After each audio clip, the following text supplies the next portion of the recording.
Hey everybody, this is Mikey D. Just want to thank you all for listening into these hilarious Imus moments. I'll continue to put them up. I recorded these things back in like 1989, 1990, and I'm so glad that I kept the tapes because they're actually pretty good quality. So continue to enjoy them, and please like and subscribe to the channel. That's very helpful for me. And also be aware, I also post my other podcast, which is called The Stoops of Atlantis, which are true stories of me growing up in New York City. In the 70s and 80s. Some very funny stories, all true, very colorful, very wacky. Real New York nostalgia from the old school. So anyway, so I'll post those once in a while, but I have a separate site where you can go to listen to all the episodes of Stoops of Atlantis, and also come here for the I-Man.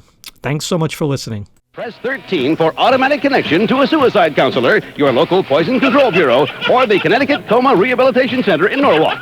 Imus goes interactive. 1-900 boredom callers, there's a one-time monthly charge for Imus interactive service of $1,000, over and above normal per-call charges. Kids, get mom and dad's permission, or start the car in the garage tonight and gas them.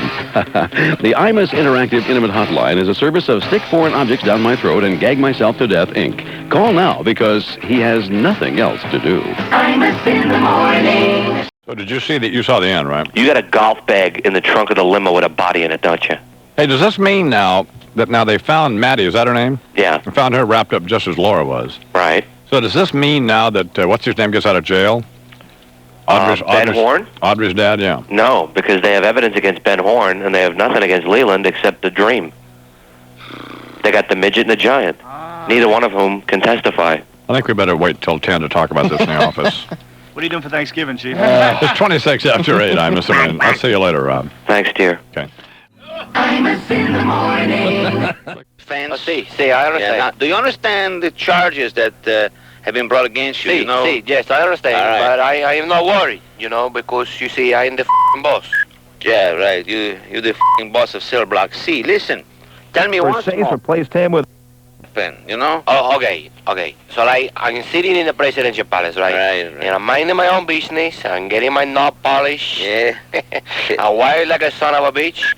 I've been out for like 3 days partying. I'm drinking water glasses of tequila so I can take the edge off. Yeah. All of a sudden, one of my advisors comes running in. He says, Jefe, you must leave immediately. The has hit the fan. All right, now wait. Now you're talking now about the CIA's attempt at a coup. I don't remember. I don't remember. Maybe. Everything kind of runs together, in my mind. Okay, settle down. Listen, go ahead, continue. Okay, so like, wait a minute. Oh, yeah. Next thing I know, I'm sitting in a f***ing convent. Yeah. No blood, no bass, nothing. Oh, man. There I am, I got the corsets. I'm trying to kick in a f***ing convent. You ever try to kick in a f***ing convent? No, I can't say that I have. It really sucks, let me tell you something. So anyway, I'm sitting there, right? I feel like I'm bare sitting on the razor blade, freaking out. Then they start to play the music. Bobby Fuller, the Bee Gees. All right, look, let me ask you this. Will you say that you had a serious cocaine habit? Or? Well, I don't know. I don't know about serious, but no. No. Well, all right, look, maybe. Look. What? The 3 tons of cocaine that were seized, from your presidential palace, you could say that was for personal use or what? Huh? Yeah. Oh, yeah, definitely. Yeah. That was about a week's worth. You see what I mean? Yeah. But you gotta remember, I had parties. I was a very generous host. I was cutting lines for everybody. Right. It's enough for it to go around. But You got it, man. Not a big thing. Imus in the morning. When we was kids growing up back in Ohio, the holidays, Thanksgiving, Christmas, was about the best time out of the whole year. One reason was Mom's holiday meals, turkey and all the fixins'. You know what made Mom's turkey so special? Oatmeal stuffing. That's right. She'd chop up some apples and some sausage and some raisins and the like, fold in a big old dollop of Quaker Oats oatmeal instead of breadcrumbs, and then stuff Mr. Thomas Q. Turkey with it and put him on to bake. Lip smacking? I guess so. And using oatmeal cut down on cholesterol. Made Mom's stuffing healthy besides tasting good. That's what I call Wilfred Brimley's Oatmeal Plus. You try it. See if you don't agree it's a holiday better bird boner. Mr. Brimley? Yo. A copy should read, it's a holiday better bird bonus, B-O-N-U-S. No boner, you're saying? I don't see any boner there, do you? Well, yes, I do, as a matter of fact. Right here. Oh, no. Look at that, huh?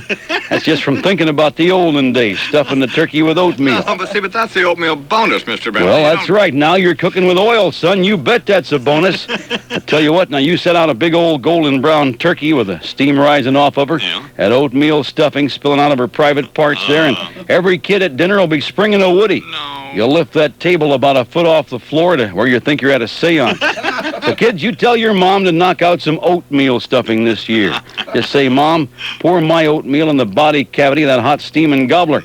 And then you drop your hot steaming gobble knob right in the middle of it and go to making a milkshake. Oh, wait a minute. Oh, sure, Grandma will fall face first into the tomato aspic. Baby Jessica will choke on the yam, and Mom will just sit there, ice stiff, staring at a nightmare. Her little angel hosing the entree. Now, when you go for seconds, could get a little sloppy, but ain't that always the way? Oh, yeah. You talk about a memorable celebration, somebody grab the camcorder. This is better than the dog doing it last year. Stuffing the turkey or humping the stuffing out of the turkey, oatmeal. It's the right thing to do. Imus in the morning. That ain't Mike. Hey, George, now wait, go along with this. Just go along with this, George. Okay, champ, say hi to George. How much do you weigh now, George? That is Mike. Mike. How much do you weigh now? It's just so wonderful to speak with you. Yeah, what is this, the Buster Douglas training program? Mike, ease up on me. You look like a side of beef. Champ, let's not be calling Mr. Foreman names, okay? Well, it's to grow some hair. Looks like a thumb. Hey, I wish upon you Robin Givens again. Hey, George. You bathe in your mother-in-law once more. George. Upon you, Muhammad Ali again. And may Don King always be with you. George, thank you very much. Go have breakfast, and good luck on the 19th. Look like a thumb. I'm going to kill this guy. Imus in the morning. Who grew up to pick a political plum. Till she drove everybody bananas with a lemon-sucking silver tongue. So they dropped it like a hot potato, 'cause the rotten old tomato didn't get it done. Major more than a minor improvement, 'cause Mrs. Thatcher really sucked. Where she used to have a flat down at 10 Downing, now she's flat down on her luck. Once her party was behind her, but then they showed the girl the door. And when she woke up in the AM, she found she wasn't a PM anymore. Come on now, let's do it. Blind Mississippi white boy, pig feeds Dupree. Pig feeds Dupree. This will sound so much better on the recording. Can just imagine.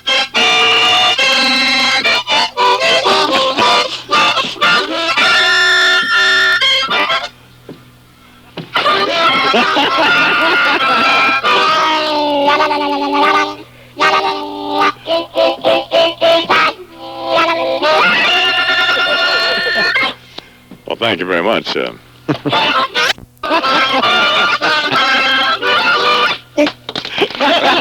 Take longer to end than an Aerosmith record. Imus in the morning. Breen's class act. Yeah. Oh, wait a minute. The way he caresses his microphone Yeah. makes me hot. I bet it does. He's ranting and raving, and Breen's got this look on his face that says, somebody out of here. Please, help me. Yeah. Russo's Imus in the morning. Very rich, very stingy, and very mean man. Hard, of the sourest temper. A man of business, intent only on making money, and caring nothing for anyone. When he spoke, grown men quaked. Where he walked, little children cowered. Of course, he could not know, but behind his bent back, the whole village talked about him and laughed at him, making jest. For he was a fitting subject for ridicule, certainly, as he strode through the streets, muttering and grumbling at those he passed. Good day, Ebeneezer Imus. Merry Christmas, sir. Bite it, chump. Humbug and you. I hope your Christmas tree catches fire and burns your house down. Mean as he was in public, Ebeneezer Imus reserved his worst behavior for the people who worked for him, and he worked them very hard indeed. Ebeneezer Imus ran an extraordinarily successful business, a radio station. Oh, to be sure, a couple of other people thought they ran the station, but they were terribly mistaken. And Ebeneezer Imus dealt with them harshly. Mason's a humpbacked idiot, and Meyer that just couldn't be anybody stupider than that cheese-brained meathead. Jesus! Ah, but it was the little people who worked for Ebeneezer Imus, the people least deserving of his oppressive abuse, who received the most. That was a segue? What's going on in there, you red-headed bastard? Breen, get out of the control room! What do I have to do to hire somebody around here who can follow simple directions? Why am I inundated by imbeciles? Poor Ebeneezer Imus. No Christmas for him again this year. No, he'd be alone in his dismal penthouse with a scruffy cat for company and, of course, C-SPAN. He was never merry or comfortable or happy, and he hated other people to be so.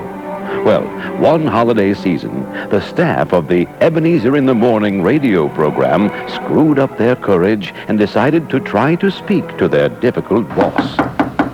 Drop dead. Mr. Imus? Mr. Imus, sir, could we ask you a question? All right, come in. Hello, sir. Get out. But, sir, please, just one question. All right, you got 10 seconds. Thank you, sir. You're too generous. We were wondering, sir, it being the holiday season and all. 5 seconds. Could we maybe, I mean, some of us leave a half an hour early for Christmas? Yeah, and maybe have Minko or Mad Dog or somebody cover for just 30 minutes so we could be with our families, sir.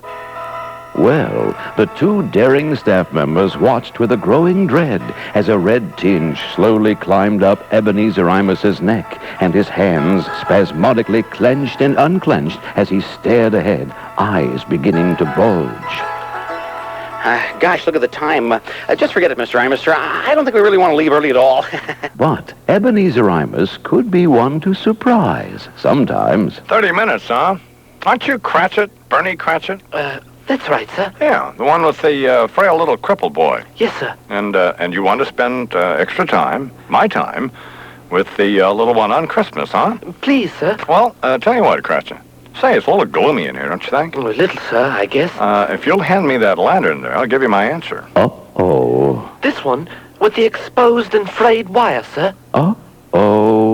Don't worry about that. I've yet to plug it in. Now, fetch it here, and I'll tell you my decision about your Christmas request. Okay. There you go, you idiot.